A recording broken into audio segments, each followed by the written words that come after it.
The International Olympic Committee has the honor of announcing that the Games of the 30th Olympiad in 2012 are awarded to the city of London.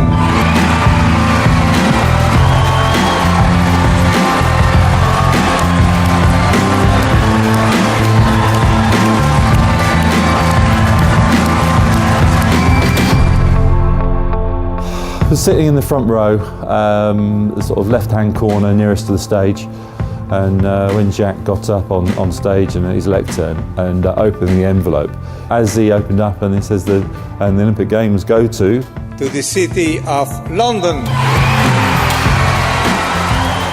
London, I was absolutely shocked. And then it was sort of thinking, okay, we've got this, we've made loads of promises of what we're going to do about sport around the world, not just in the UK, and what we're going to deliver. And it was sort of thinking, oh God, now we've got to try and deliver what we've promised. Telegraph has supported rowing through all the years that I've been involved in it.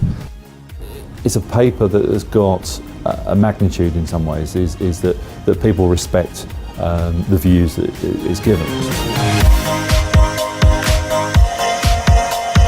I started writing for the Telegraph at the back end of 1997, doing, to start with, a diary piece on what it was like preparing for the Sydney Olympics in 2000, with Redgrave in the same boat as me going for his 5th gold medal, and not to cover it just on the day, but to have an insight for the 3 years leading up to the Games.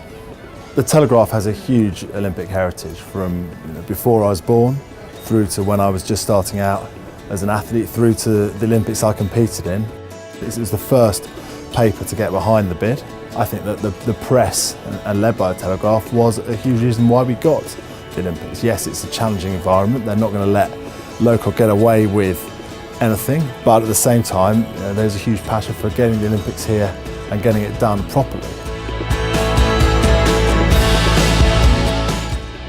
I'm the Olympics editor of the Telegraph Media Group, and the London 2012 Olympic Games will be my 9th Olympics. So Steve Redgrave and James Cracknell are two of the world's best known Olympic figures, and we have them on staff here at the Telegraph writing for us. And they know everything there is to know about Olympics. They've been there and done that, and we're so thrilled to have them on board to bring to our readers the real Olympic experience.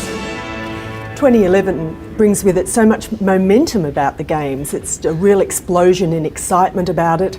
The public's engaged with the Games, they've bought their Olympic tickets, they see the venues nearly finished, and they just can't wait for it to happen.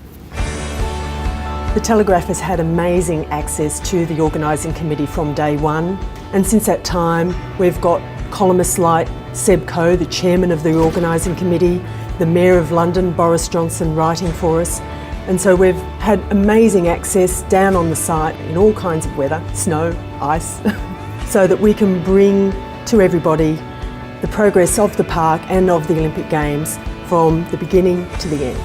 Well, it's the Summer Games with snow, and we've just come back from the Winter Games in Vancouver without any snow at all, so I think that probably tells you a lot about the nature of global warming.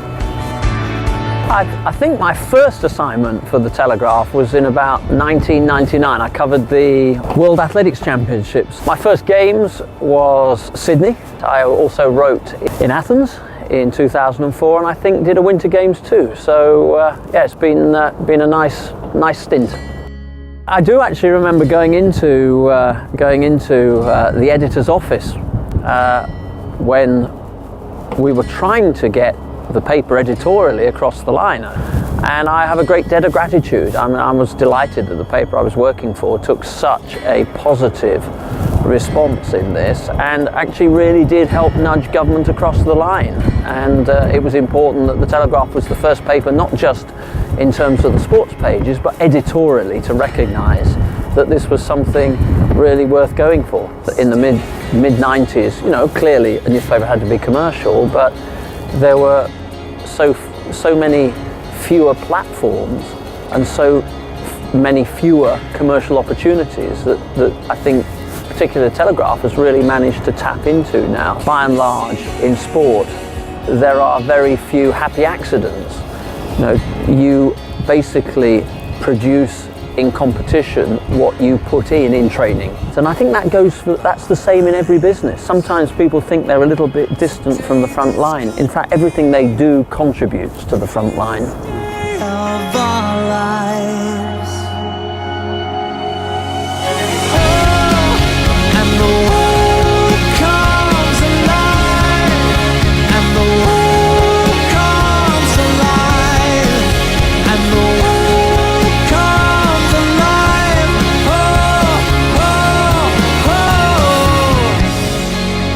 Well, I started covering the build-up to the Atlanta Paralympic Games in 1994. One of the big things that surprised me was that we were the only national newspaper from the UK there at the time. There were these incredible news stories and we were there. You know, I've become the dedicated correspondent covering news stories on it. Very important, because there's a texture and a history and a tapestry we now have because we've got the depth of coverage going back 5 games. 2 people joining us for our coverage of the Paralympic Games, Baroness Tanni Grey-Thompson. Tanni Grey, when I first knew her, believe it or not, she's got married, become a dame and a baroness since. Adia Depitan, and Addie's been one of the kind of mainstays of the Paralympic team and a great character and a leader of the GB team in a sense. I'd say the Telegraph has been one of the strongest supporters of the Paralympics out there. Yeah, I'm kind of jealous because Telegraph got into the Paralympics before I did. Gareth A. Davis was out there in Atlanta in '96, so you beat me to it, but no, you're there before everybody else, which is fantastic.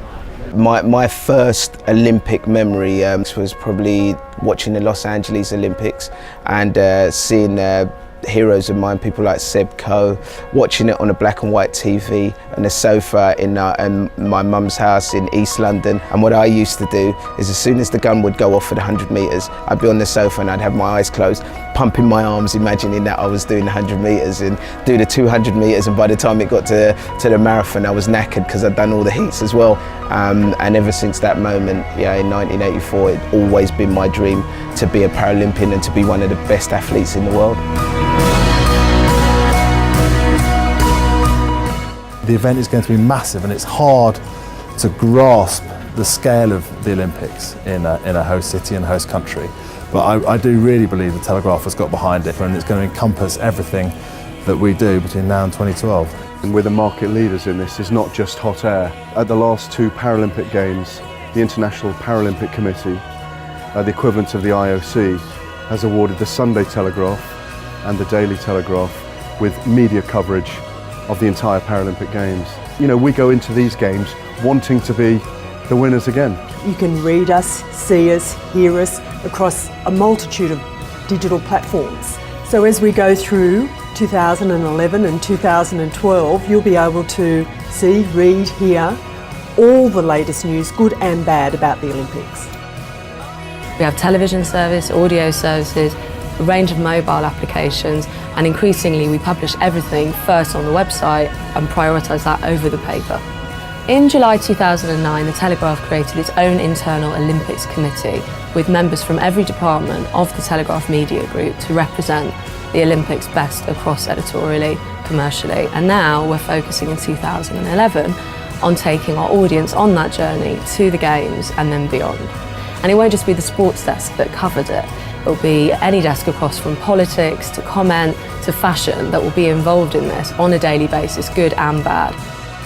I think the Telegraph has always been very knowledgeable, a load of experts actually getting sort of an informative view of what's happening on the build-up, and of course the fantastic coverage that we'll be doing over the Games itself.